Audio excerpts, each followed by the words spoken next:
করার জন্য আসলে টাকা নেওয়া, চাঁদা নেওয়া, তারপরে তহবিল সংগ্রহ করা, এক ধরনের ক্যাশ ক্যাপিটাল নেওয়া, সেটার দিকে যাচ্ছেন কিনা? আর জনাব রনি একটি কথা তুলেছেন যে আপনারা নির্বাচন চান না, এটাই আমাদের ম্যান্ডেট, সেইটা একটা আওয়ামী প্রবণতা এবং অন্যান্য আওয়ামী প্রবণতাও আপনাদের মধ্যে দেখেছেন কিনা। আমি ওই প্রশ্ন করেছিলাম যে আপনাদের কাজ মাঝে মাঝে আমার কাছে খুবই আওয়ামী লীগের মতো মনে হয়। পুরো ব্যাপারটা ধরে যদি একটু বলেন।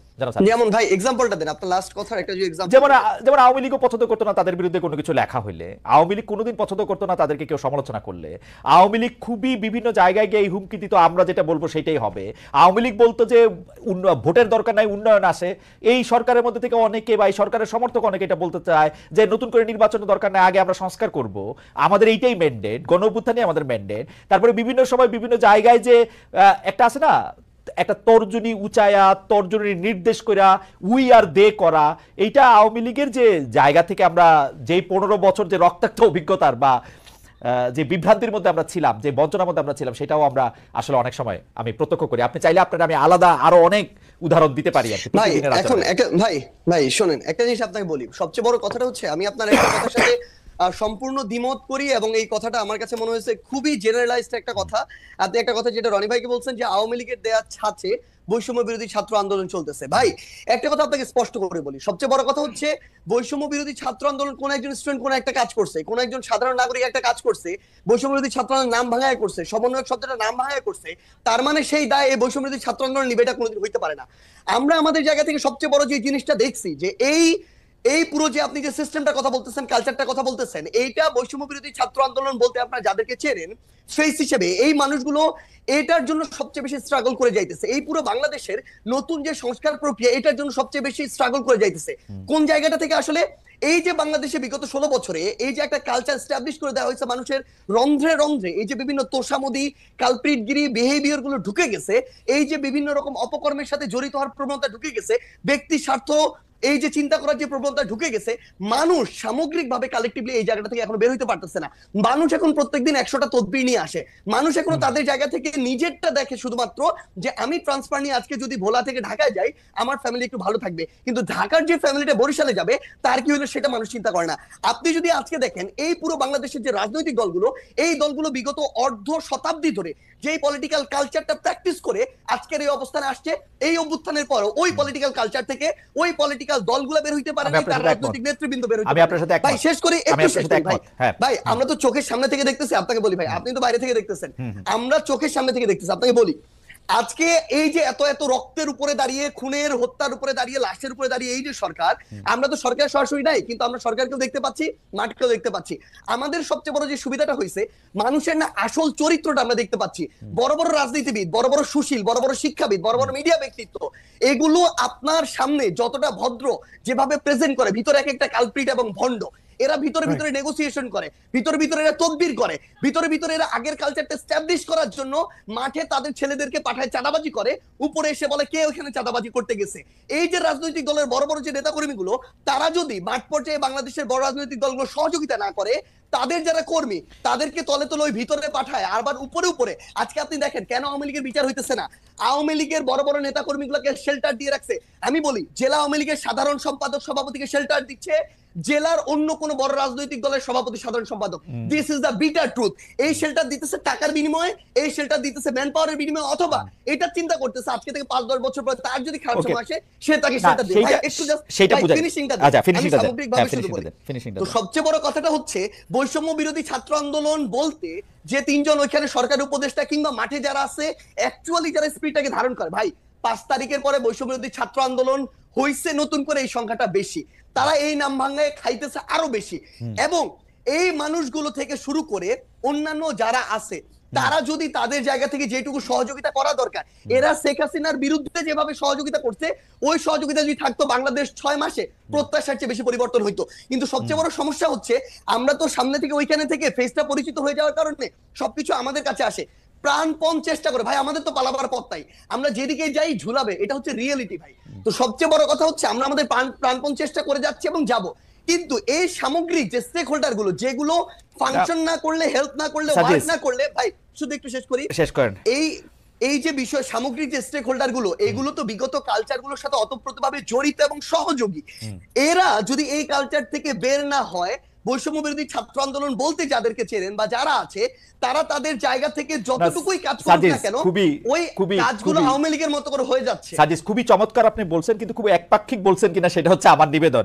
যে আপনি এমন ভাবে বলতেছেন যে যারা ওই কালচারটা রাখতে চায় তারাই শুধু এটার মধ্যে পক্ষভুক্ত, আপনারা যারা এই কালচারটার মধ্যে আসেন এবং সেই কালচারটাই ব্যবহার করতেছেন তারা যেন পক্ষভুক্ত না। আমি প্রশ্ন করি আপনাকে আমি প্রশ্ন করেছি যে আপনারা যে রূপায়ণটার অফিস নিয়েছেন সেটা চাঁদা করতে চাঁদা করতে আসতেছে, আপনাদের যদি আমি প্রশ্ন করি যে আপনারা আসলে কেন এই গাড়ি চড়ে এখানে যাইতেছেন, কে আপনাদের গাড়ি দিচ্ছে, আপনারা বলেন আমার মতো 1 কোটি খালেদ মহিউদ্দিন আছে যারা আপনাদেরকে গাড়ি দেয়। একই কালচারে আপনারা পড়তেছেন না, একই কালচারে আপনারা ব্যবহার করতেছেন না, আপনাদের কাছে তদবির আসতেছে, আপনারা তদবির করতেছেন তো, বিভিন্ন জায়গায় আপনারা তদবির করতেছেন তো, করতেছেন না, আসতেছে আপনাদের কাছে। ভাই শুনেন ভাই, আসতেছে 100টা, হ্যাঁ করতেছি না ভাই। আপনি একটা রেফারেন্স বের করে দেখাবেন যে এই তদবিরটা করছি। এবং যদি কোনো একটা ক্ষেত্রে ভাই বলি, ধরেন কোন একটা জেলার ডিসি ওই জায়গায় গিয়ে এখনো রাজনৈতিক দলের তোষামোদি করতেছে, জনগণের চিন্তা না করে নির্দিষ্ট কিছু মানুষের এজেন্ডা বাস্তবায়ন করতেছে, ওই এলাকার মানুষ, জনগণ, ছাত্র প্রতিনিধি সবাই একসাথে এসে যখন বলে তখন এই দাবিটা তুলছি। কিন্তু আপনি এটা যখন জনগণের ক্ষেত্রে হবে, দেশের স্বার্থ হবে, তখন আমরা আমাদের জায়গা থেকে দাবি তুলবো। আপনি এটা একটা এক্সাম্পল দেখাবেন, আমি দেখাবো সার্জিস, আমি একটা এক্সাম্পল দেখাবো, একটা এক্সাম্পল দেখাই, অবশ্যই একটা এক্সাম্পল হ্যাঁ আপনারই দেখাই। আমার এটা বলতে মানে এটা খুব ইচ্ছা ছিল না, কিন্তু যাই হোক একজন জুডিশিয়ারির একজন খুব উঁচু পদের কর্মকর্তা আমাকে জানিয়েছেন, আমি বলি সেটা হচ্ছে আপনার বাবার তদবিরের কারণে নিয়োগ বন্ধ করে দেওয়ায় পঞ্চগড়ের জেলা জজ আর চিফ জুডিশিয়াল ম্যাজিস্ট্রেটকে মিনিস্ট্রিতে অ্যাটাচড করা হয়েছে। ভাই শোনেন একটা কথা বলি, মানে এই যে মানে এটার চেয়ে বড় প্রোপাগান্ডা, এবং মানে আপনি শোনেন জাস্ট একটা এক্সাম্পল, পুরো পঞ্চগড় জেলার যত মানুষ আছে তাদেরকে জিজ্ঞাসা করবেন, পুরো পঞ্চগড় জেলার বৈষম্য বিরোধী ছাত্র আন্দোলন আছে তাদেরকে জিজ্ঞাসা করবেন, পুরো পঞ্চগড় জেলার বৈষম্য বিরোধী ছাত্র আন্দোলন পুরো জেলা কোর্ট থেকে শুরু করে এভরিথিং ব্লক করে রাখছিল শুধু একটা কারণে, এই জেলা জজ এবং চিফ জুডিশিয়াল ম্যাজিস্ট্রেট তারা তাদের জায়গা থেকে একটা নিয়োগ প্রক্রিয়ার পরীক্ষার আগেই তারা বিভিন্ন জায়গায় ম্যান সেট করে রাখছিল, এবং ওইখানে যারা পরীক্ষার্থী ছিল তাদের প্রতিবাদের মুখে পড়ে তারা পরীক্ষাটা পর্যন্ত বন্ধ করে দিতে বাধ্য হয়। এবং সবচেয়ে মজার বিষয় হচ্ছে, একটু অ্যাড করি ভাই, সবচেয়ে মজার বিষয় হচ্ছে ওইখানে অ্যাপ্লাই করেছিল মনে করেন 2000 স্টুডেন্ট, তারা তাদের মতো করে বিভিন্ন এক্সকিউজ দিয়ে প্রায় অর্ধেক স্টুডেন্টকে পরীক্ষা দিতেই দেয় না, বাকিদেরকে দিয়েছিল। এবং এরপর এটা পর্যন্ত রেফারেন্স ওই স্টুডেন্টদের পরীক্ষার্থীদের কাছে চলে গিয়েছিল, বিভিন্ন পলিটিক্যাল দল তাদের জায়গা থেকে লিস্ট পাঠিয়েছিল।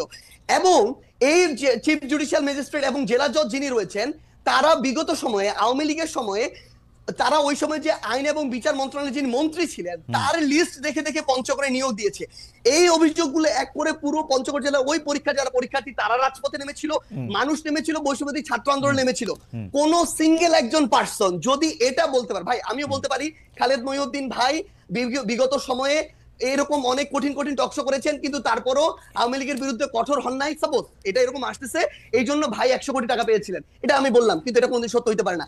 আপনি সিঙ্গেল এরকম একটা দেখাবেন যে কেউ একজন বলবে যে আমাদের একটা রেফারেন্স ওই জায়গায় গিয়েছিল যে কারণে আমরা এটা বাধা দিয়েছি। সিঙ্গেল একটা। আচ্ছা প্রথম কথা যে আপনি কি এই সমস্যার সমাধান করলেন, মানে এই সমস্যার সমাধানে আপনি নেতৃত্ব দিলেন?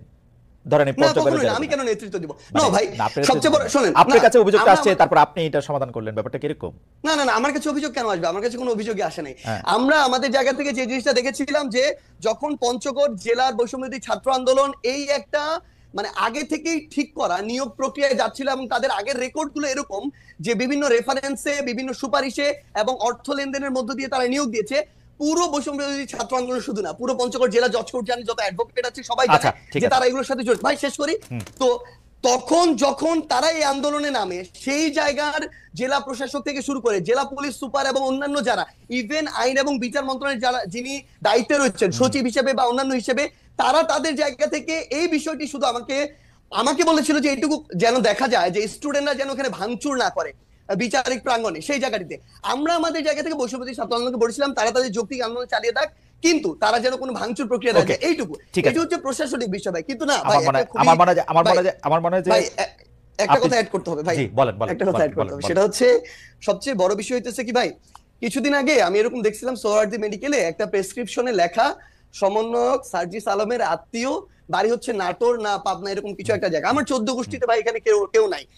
এখন অল্প কিছু নাম যেহেতু সবাই জানে, এই নামগুলোকে বিভিন্ন ভাবে ব্যবহার করা হয়। যখন দেখতেছে তার প্রত্যাশিত কিছু একটা হচ্ছে না, তখন যাকে তার সন্দেহ হচ্ছে তার বিরুদ্ধে এরকম এলিগেশন দিয়ে দিচ্ছে। Okay. কিন্তু এটা যখন ভাই একটা জিনিস শুধু বলি, এটা যখন আপনি আপনার জায়গায় এরকম, আপনি ভাই আমাদের কাছে অনেক রেসপেক্টেড, একদম সোজা বাংলা কথা বলি ভাই। সো সেই জায়গায় যখন এরকম মানে এরকম একটা কথা চলে আসে, কেউ একজন বললো ওইটা এরকম একটা মেইন স্ট্রিম জায়গায় চলে আসে, এটা খুবই অপ্রত্যাশিত। আর আপনাকে যদি অফিসের কথা এবং এই কথাটা বলি ভাই, আমি আমার জেলায় এ পর্যন্ত 8,000 কম্বল দিয়েছি ভাই।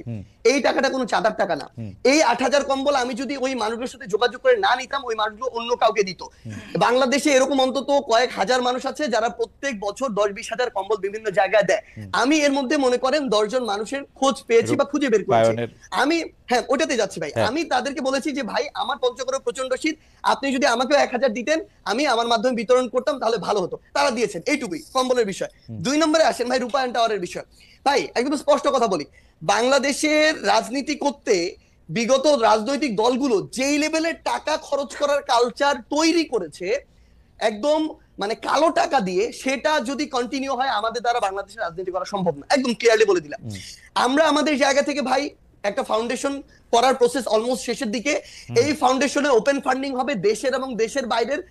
আমরা আমাদের জায়গা থেকে আমাদের ম্যানিফেস্টো তুলে ধরবো পুরো পৃথিবীর মানুষের সামনে।